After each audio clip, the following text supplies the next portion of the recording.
pickles on your falafel, dolma cooked by mom, and proving your kitchen skills to the in-laws. This week, we're in Cairo, Egypt. Traveling the world to bring you delicious dishes, tasty beverages, and interesting experiences. This is the Destination Eat Drink Podcast on the Radio Misfits Podcast Network. Welcome to Destination Eat Drink, the travel podcast for foodies. I'm Brent Peterson. Destination Eat Drink is for foodies who like to travel and travelers who love to eat. And this week, we're in Cairo with Mona from A Chef's Tour for strong coffee, Basbousa, and fava bean falafel. But first, if you like the podcast, rate and review Destination Eat Drink. It's easy to do on your podcast app, and it helps other foodie travelers just like yourself find the show, and thank you very, very much. And if you're planning a trip to Portugal or you just love Portuguese food, I've written a foodie travel guide to Portugal. It has my picks for all the best things to eat and drink, the coolest things to do, all the local dishes in 17 cities and towns around this fascinating country. Get your ebook for just $9.99 at buymeacoffee.com/destinationeatdrink. Mona is a foodie travel guide in Cairo, Egypt. Born and raised in Cairo, she knows more about her city and its food than almost anyone. Mona tells me about the different people who flock to Cairo from all around the country and the dishes they bring from places like Upper Egypt and the Sinai Peninsula. Plus, she tells me about a delicious Egyptian pancake, a typical Egyptian breakfast, and some delicious spicy dishes. Okay, I'm starving, so let's eat. Destination Eat Drink.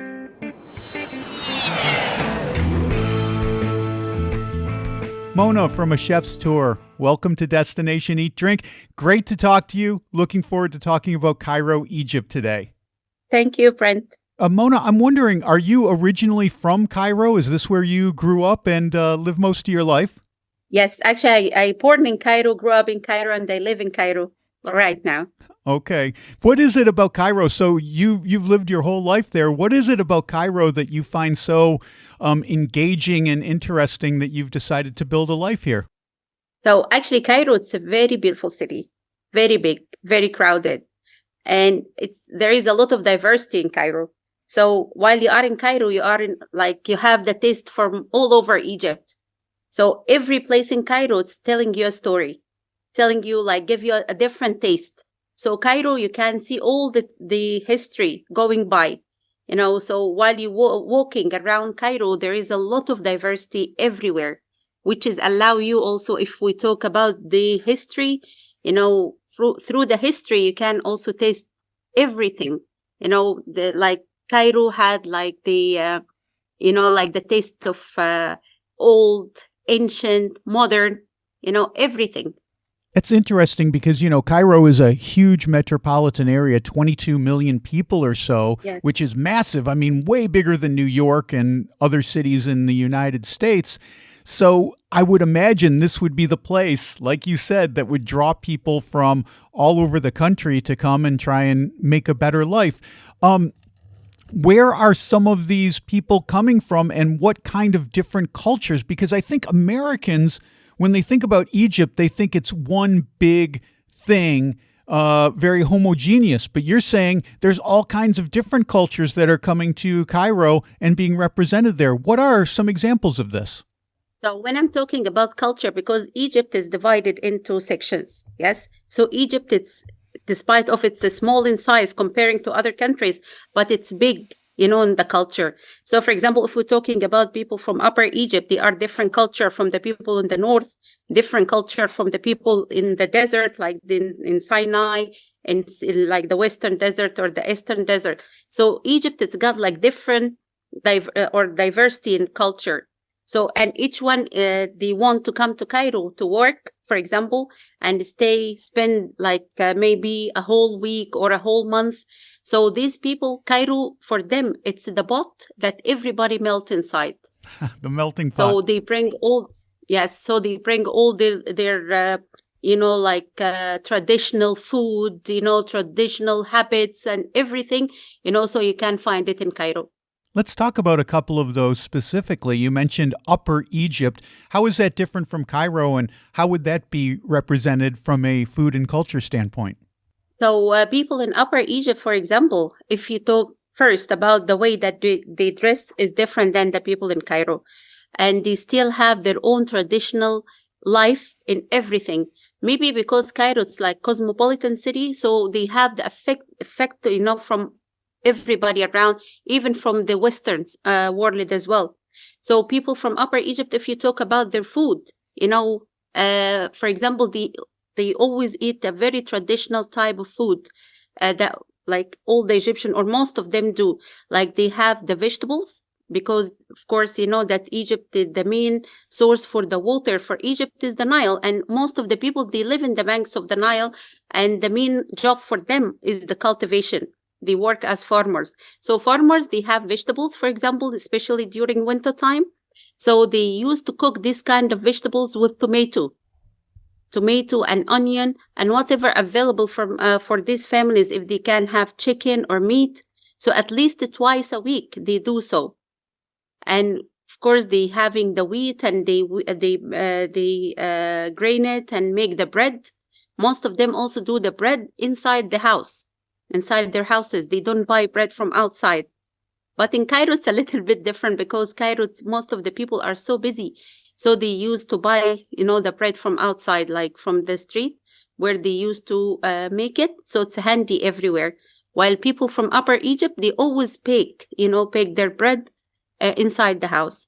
So would they have a bread baking oven inside the house? Is that what you're saying, Mona? Yes, they do. And you mentioned the Sinai Peninsula as being a distinct culture. I can't say I know much about Sinai, except when I was growing up in the 70s, I know it was a place of conflict, but I can't say that I know anything else about Sinai. Sinai, it's very big. It's very big, So the place of conflict, this is in the border. Yeah, the people, the Bedouin, the main job for them, they work as like nomad, and they grow up their animals, especially the goats and sheep. So that's why you find most of the time they eat the barbecue, like they grill the goats in a special way. And this is their main food with rice. And so people from Sinai, you see them in Cairo, these would be folks who would be making things like the goat stew and things like that. Yes. And what other areas of Egypt are represented in Cairo? We did Upper Egypt, we did Sinai. Where else would we see people flocking to Cairo to make a better life? So if we talk about Egypt, for example, or cities from Egypt, so you talk also about the people who like to eat the camel's meat, and the camel liver. Okay.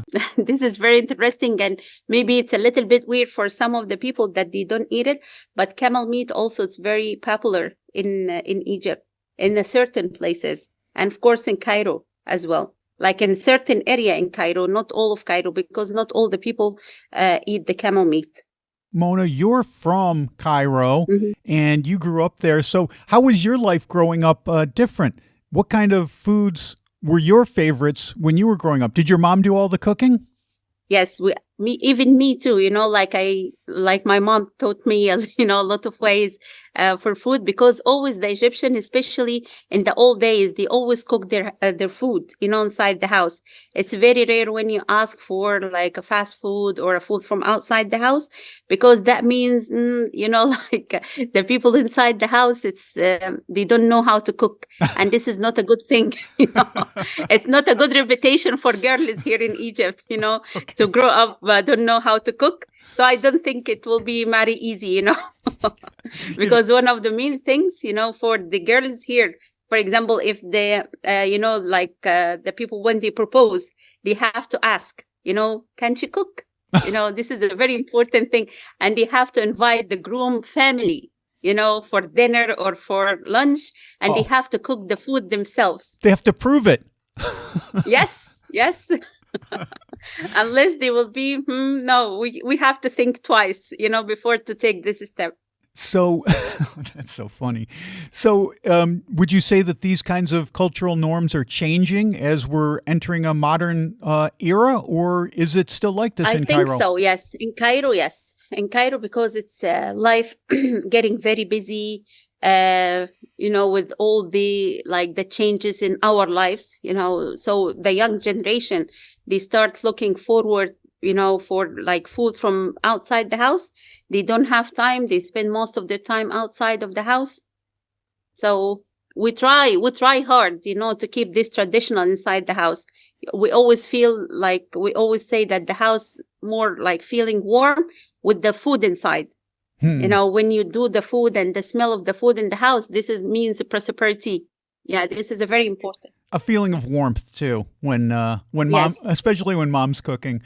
Um, you mentioned the food outside of the house. You also mentioned fast food. I'm wondering, um, Cairo's such a huge city, a metropolitan area. I would imagine that Western fast food chains have made their way into Cairo. Is this the case? But still the people aware, that this kind of fast food is not the best thing in town. That's why we try, even in HF's tour, we try to take the people to the traditional type of food, like the Egyptian type of food. So even me, if I take my children outside, I prefer to go to these places because this is like a typical Egyptian food. Fast food, I don't think that, of course, the young generation, they try, or the fast food attract them, but we try to keep the traditional type of food, in Egypt, even among the young generation. Speaking of traditions, when you were growing up, what was the favorite thing that your mom used to make for you? What was your favorite dish when your mom said she was making and you were like, yes, today's going to be a great day? Yes. The dolma. Dolma. This is the cabbage, like the stuffed cabbage and stuffed vegetables. This is like a big thing in the house when my mom used to do it. And any family, by the way, especially with young kids, will love it so much. So this is the cabbage always grow in Egypt during winter time. So my mom used to cook it the whole day and we just finish it in 30 minutes, maybe, the whole kit. So this is like a big thing, for the Egyptian families when they make the dolma inside the house. What is so you've got the cabbage on the outside. What's on the inside? Vegetables, meat? What So, goes in there? so inside the cabbage, we do the dolma in different ways with different type of vegetables. In the winter time, we do it inside the cabbage. So they roll the cabbage, it's rice, mix it with onion, tomato, and greens like parsley, coriander, and dill, and with different type of spices. So like cumin, salt, and black pepper, and then all this mixed, and we cook them first, of course, and mix the rice with, and then we roll the inside the cabbage. If it's not winter time, so we do the grape leaves. This is like during March and April. This is the time for the grape leaves. Also, we do it the same way, and sometimes we add the grain meat inside. And lemon, of course, because when we put it in oven, we put like soup, either this soup, chicken soup with lemon or meat soup. If it's like any time of the year, so we use the fresh vegetables like the eggplant, green pepper, zucchini. So we stuffed also the same type of fries with all the mix that I told you about it inside these vegetables. That sounds amazing. My girlfriend makes a cabbage dish where she rolls cabbage leaves around spiced lentils and adds in a few vegetables as well, and then she roasts it in the oven with tomato sauce to make the cabbage leaves very soft, so you can basically cut them with a fork, and it's very delicious. How is this cabbage dish cooked? Is it roasted in the oven? Is it boiled? How do you make it? No, it's look, we bring the cabbage, the fresh one, we cut it into pieces, and then we boil a little bit in the water with cumin, oil, and salt, just for a few seconds, and we take it off, and then we cut it into small pieces that we can roll it, and we just like put it in oven with after we fill it with rice. So we put it in oven with some chicken soup at. So we stew it on the oven with the chicken soup. Same idea, to make it, you blanch it in the spiced water to make it pliable, and then you roast it in the oven with some liquid so it doesn't get too crunchy. It still Yes, remains exactly. the same texture. That's awesome. It's very, very delicious. And if you have guests at the house and you really want to treat them and you want to like show them how you cook for them and spend time, for them. So you cook them dolma, you make the dolma inside the house. Dolma. Okay, that's a dish to definitely look for when we come to Cairo. Is this something that we can find at restaurants, or is this just something that's cooked only in Just the the home? special restaurants, because the cabbages take a lot of time and most of the families do it. So there is just a few restaurants that you can find this cabbage at. But if you want to eat the best of the best, you are invited in my house to eat it sometime. The best is at Mona's house. Yes. No, Well, you can't compare. of course not. Yeah, yeah. It sounds amazing. Mhm. Before we go into more food, I'm wondering, Cairo, a lot of American tourists love to go to Cairo to visit, but as we said, it's such a huge metropolitan area. And I'm wondering, everyone goes and they go to the archaeological museum and they go to the pyramids. Those are the big must-see attractions. But I'm wondering, what do you recommend people go see besides those big blockbuster sites to really get a feel of the city of Cairo? The old town, of Cairo, or the older part of the city. This is where the locals are. This is a very important part for the tourists to have a look at. Because of course, seeing the sightseeing is very important, right? But the thing is that like blend among the local and see the culture, see how they walk, how they act, how they eat. This is very important. So you will not be able to travel to one of the countries and know about it unless if you blend with the local people. So the old part of the city of Cairo, it's very important part for the people to visit. You mentioned your tours at a chef's tour. Do you guys do the old town? I'm sure that must be part of your tour at a chef's Yes, tour. yes. Actually, we do our tour in the old town because it's different than any other tour. Any other tour, like in Egypt, there are quite a few food tour, but it's very like normal. It's even very normal. So that's why we in HF's tour we choose the old part of the city of Cairo to be blend among the local and try the typical Egyptian food. And most of the restaurants that we choose in the old town, it's like a family restaurants, and it's almost like a homemade food.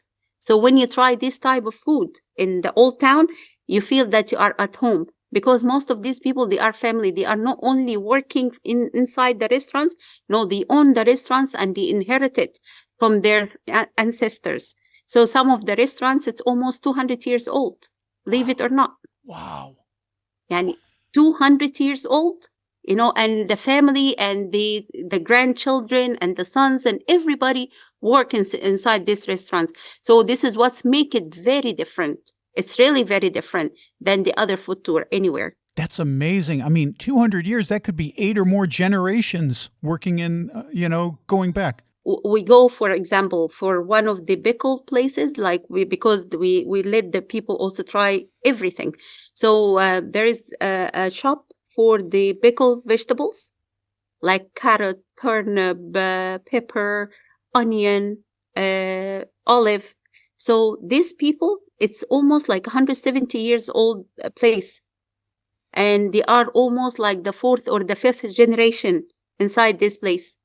And they are old people. So their sons, that they come like after them.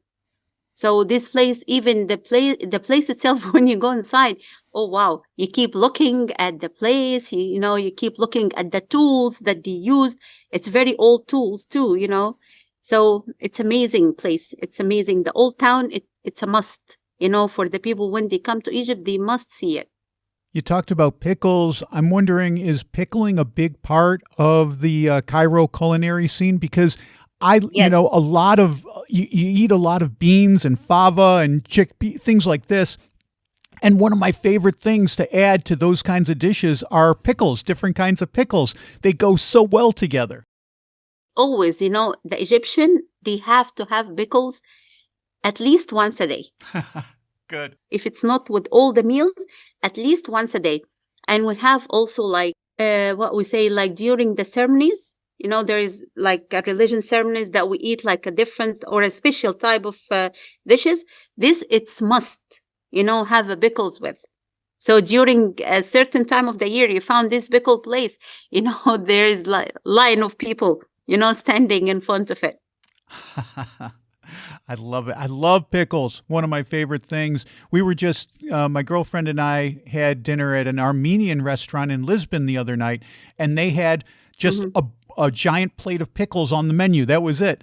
And it went so well with the bread and with some other stuff that we had. But they had pickled everything: carrots, celery, cauliflower, of course, cucumbers. And it was a giant plate. I was like, how are we going to finish this? But it was perfect. We ate all of it. It's so good. I love pickles with my meal because that vinegary taste complements so many other flavors. So you just explain exactly what the pickles here is. The way that you said it, it's exactly that what we do it. Plus, of course, some appetizer as well. Like sometimes we do some appetizer like baba ghanouj and tahini. So this is also very popular here in Egypt, in Cairo. Let's talk about a few of the typical Cairo dishes. And the first one I want to start with is called Feteer. What can you tell me about Feteer? So Feteer, we call it like when we explain it for the foreigners, we call it the Egyptian pancake. Okay. This is flour with water and butter. So we add mix them together and we make it like a very thin layers together. And we try to make the air go among it. So we have, in order to be fluffy and show the different layers, so you have to flat it very, very thin.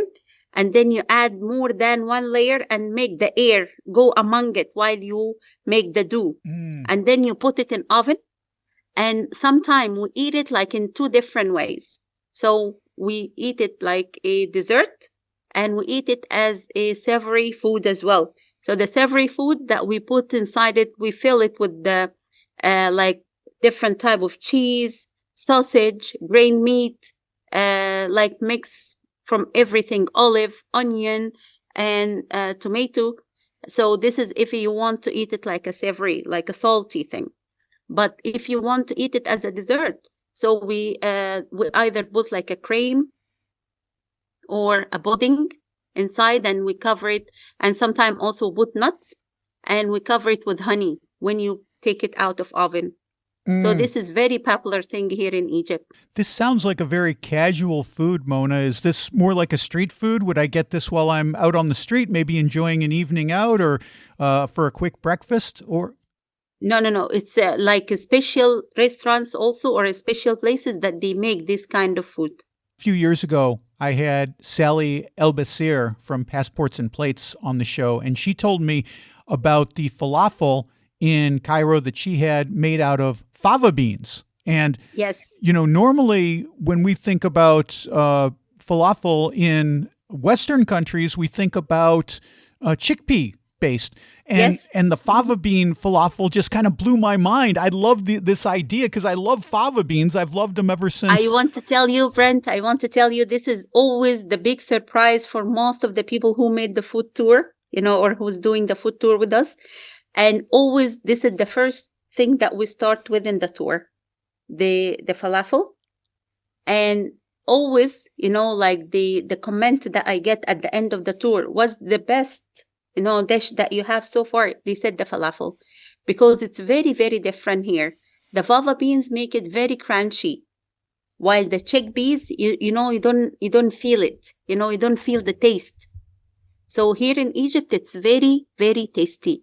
And you should try it when you come to Egypt. So we mix the fava beans. Of course, we grain it and we have like a special machine to make it very smooth. Because the fava beans, it's very tough. Even they soak it in the water for a while, it's still very tough. So they made like a special mixer. And they add garlic and onion and some of the greens also like the dill and parsley and coriander, fresh. and then they mix them. They make like a dough, and then they make it deep fried. And also sometimes they add sesame or dry coriander at the top of it, and they deep fried it. So they eat it very fresh and very warm, and this is what's make it very special.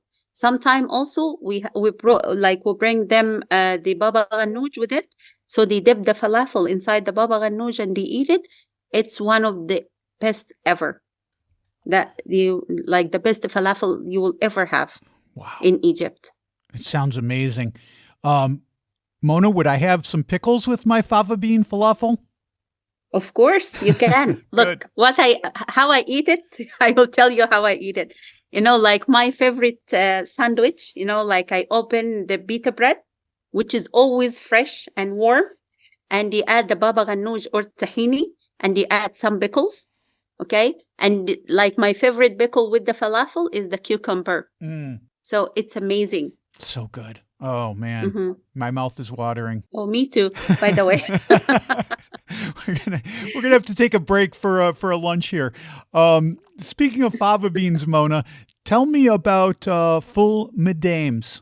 I don't know if I'm pronouncing that correctly. Medames. Yes. Full medames. No, it's full medames. You pronounce, yes. Now you are Egyptian, Brent. You see, you pronounce it good. Good. So yes, so most of the Egyptian in the morning, their breakfast contain of full medames and falafel. This is most of the time. Let me tell you, about 75% from the Egyptian, if they don't have a problem, So this is their favorite meal in the morning. Good. Most of the Egyptian, they used to have this type of meal because it's handy everywhere. It's not very expensive. So it's like anybody can eat it. But the way that they make, or the way that they introduce the food, is different from place to another. So, for example, in Alexandria, they add like different things than the one in Cairo. But Cairo, as we agree now, so it's like melt everything. So you can find all kinds of full medames in Cairo. So we either add like a type of sesame oil, lemon, cumin, and salt. This is one type. We add also like just olive oil also add. Sometimes we mix it with tomato, onion, and green pepper. And if you want it chili, you can add also hot chili sauce or the chili pepper add. So most of the Egyptian, they prefer it with the hot chili, at the top of it. Sometimes we add tomato with garlic, and also you add it and add some parsley add. So they are like different ways, to make the food. But normally in the morning, the people, they eat it with with oil and lemon and cumin and salt at the top. Delicious. You mentioned the chili peppers. I love spicy food. Is spicy food a big part of Egyptian cuisine? Yes. Most of the families, they love the spicy food. So we have like the hot spicy powder, or they can add it fresh, like the green pepper, the chili green pepper, also at the top or among the food. So it's a big thing here in Egypt, the spicy food. What other kinds of dishes would we have that would be particularly spicy?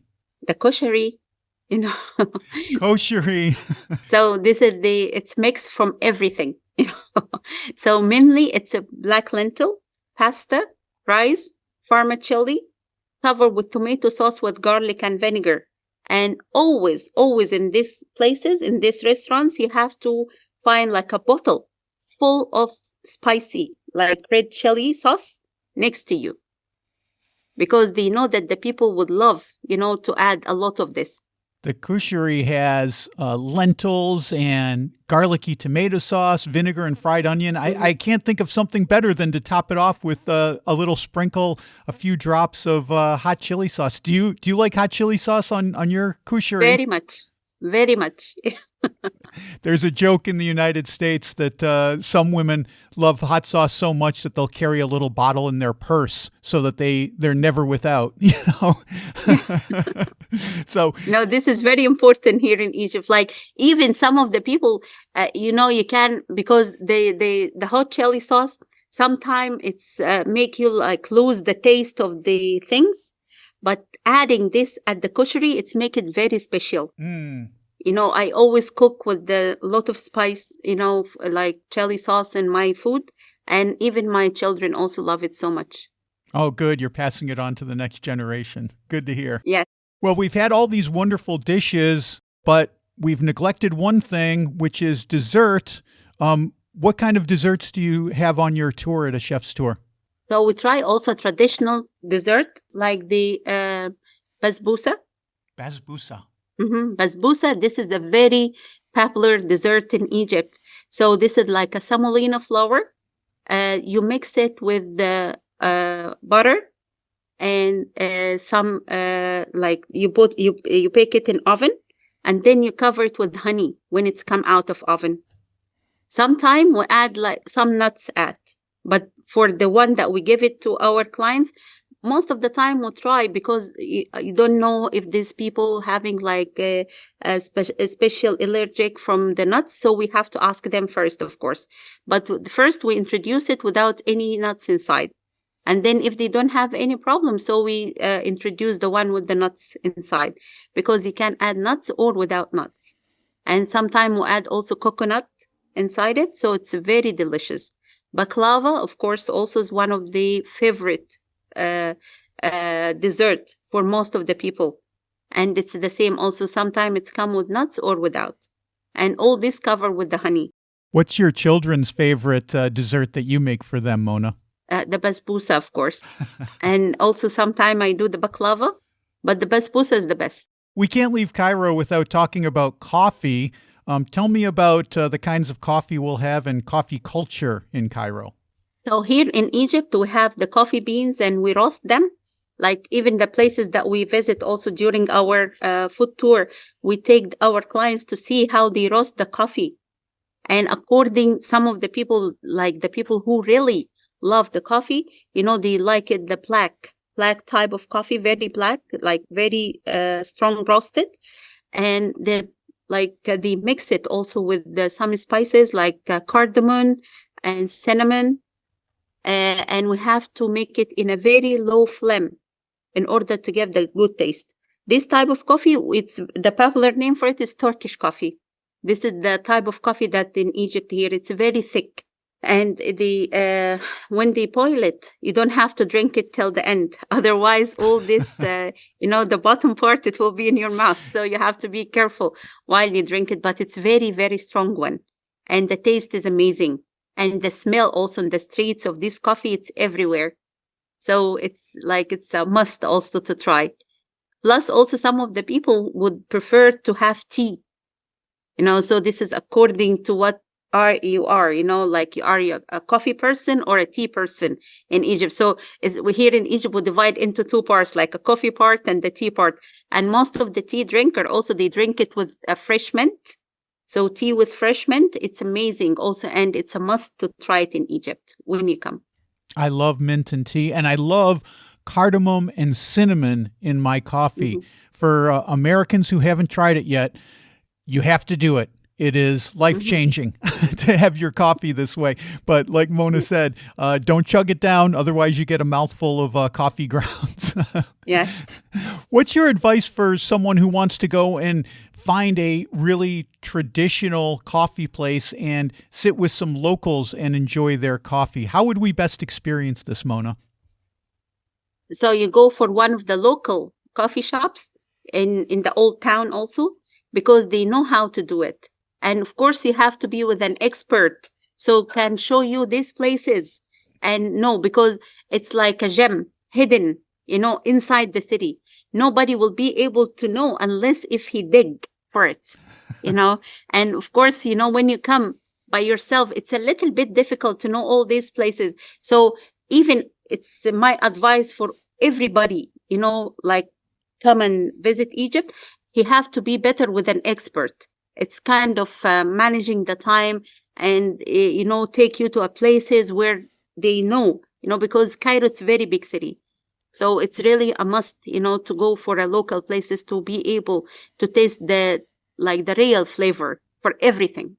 If you take the tour from you at a chef's tour and a chefstour.com, you get such an incredibly enriched experience than just trying to wander around and do this on your own and watching a bunch of YouTube videos. Talk to the expert, the woman who lives there her whole life, who was born there and grew up in Cairo. The good thing also, Brent, that I grew up in this part of the old city. So like now I live in a very new part of the city and I don't feel, like my life coming back to me unless if I go to these places and smell, the spices everywhere, smell the coffee, smell the grilled kofta and, see the people. They are the real people in Egypt. This is the real life for Egypt. So it's give you like a positive energy. So you come back full of energy, from these places. Mona, you're painting an amazing picture, and we'll have a link to a chef's tour in the show notes so that people can book a tour with you. Thank you. Well, Mona from A Chef's Tour, been so fun talking to you, so enlightening and interesting to hear about your city of Cairo. It sounds amazing and delicious. Thank you so much for being on Destination Eat Drink. Thank you so much, Brent. And by the way, you are invited to visit Egypt anytime. And you have a friend from A Chef's Tour here waiting for you, take you around and give you the real taste for Egypt. Beautiful. Thank you, Mona. Thank you, Brent. Nice talking to you.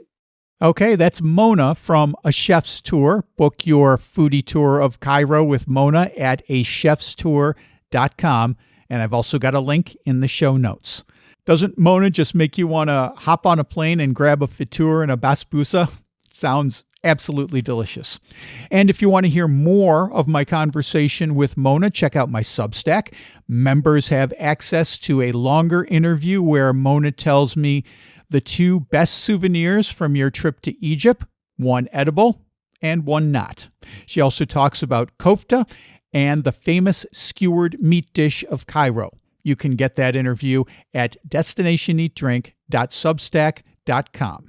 Well, that's it for this week. Next week, for Easter, we're in Florence for the Exploding Cart, Schicciata Florentina, and food festivals under ugly neon lights. Don't miss that.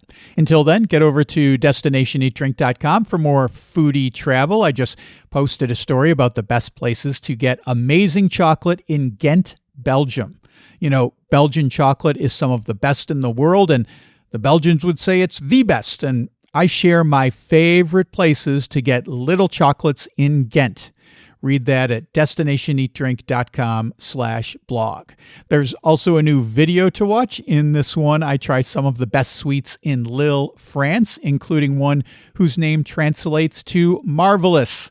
It's light as a cloud and it's delicious, plus a bunch of other sweets too. You can see that video by clicking on the video tab at destinationeatdrink.com or go to my YouTube channel. That's youtube.com/@destinationeatdrink946.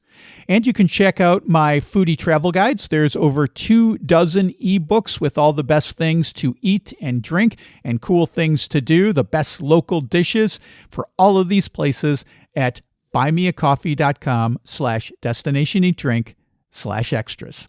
Destination Eat Drink is distributed by the Radio Misfits Podcast Network and Ed Silla. Thanks, Ed. I'm Brent Peterson, and I'll see you down the road. Join us next week for another culinary adventure on Destination Eat Drink, a presentation of the Radio Misfits Podcast Network.